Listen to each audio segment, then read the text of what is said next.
Qeni teme mirë, rezultati dhe epilogu. Nëse për shembull shikon krejt ndeshje ndërmjet Zvicrës dhe Katarit që përfundoi 1-1, sheh shumë mangësi taktike. Ose nëse shikon se si Spanja dhe Kepi Gjelbër si loç ka luajnë 90 minuta pa gola, e kupton pse ndeshjet kanë këto rezultate.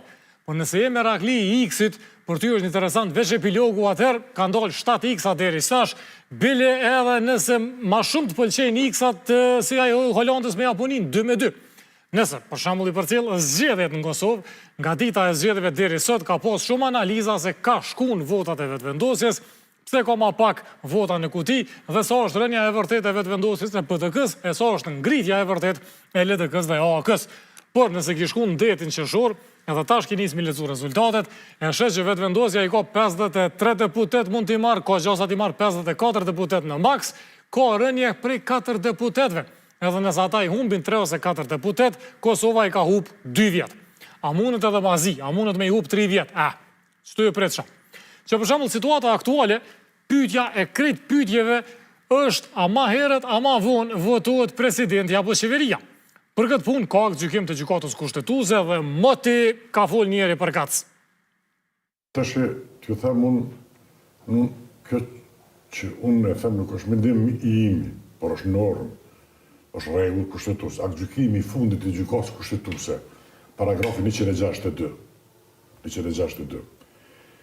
E bën të qartë si loti që çdo herë kur nuk ka president, që është vakant, ai do të thotë zgjedhet i pari. Kur siç është rasti, siç është rasti konkret. Atëherë janë 60 ditë të vazhdon.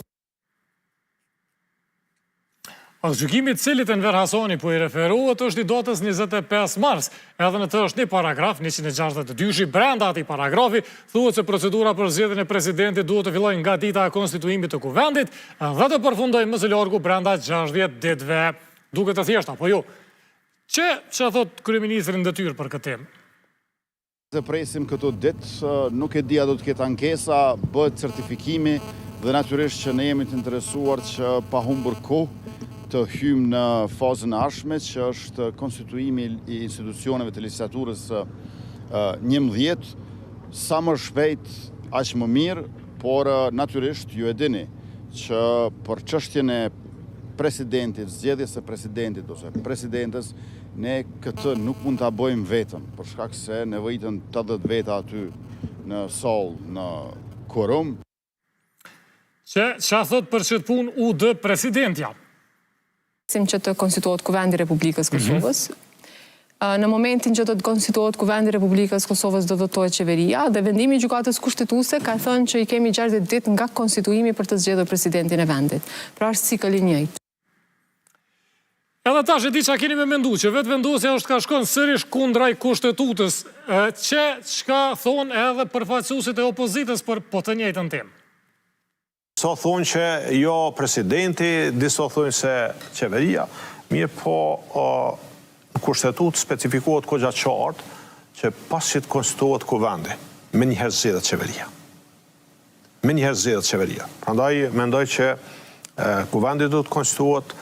Unë jam idhëtarja asaj që të gjitha institucionet zgjedhen në një afat shkurt kohor. Logjika thotë që duhet konstituohet kuvendi, formohet qeveria dhe pastaj vjen zgjedhja e presidentit, sepse në bazë të Kushtetutës Kosovës, për momentit konstituimit të Kuvendit të Republikës Kosovës janë 30 ditë të formohet qeveria e Kosovës, ndërsa për momentit konstituimit të Kuvendit janë 60 ditë për zgjedhjen e presidentit.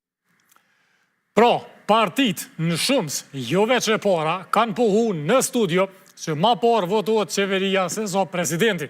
Nëse ndryshojnë qëndrim, në rregull nuk ka marrë, ama të dim ku jem.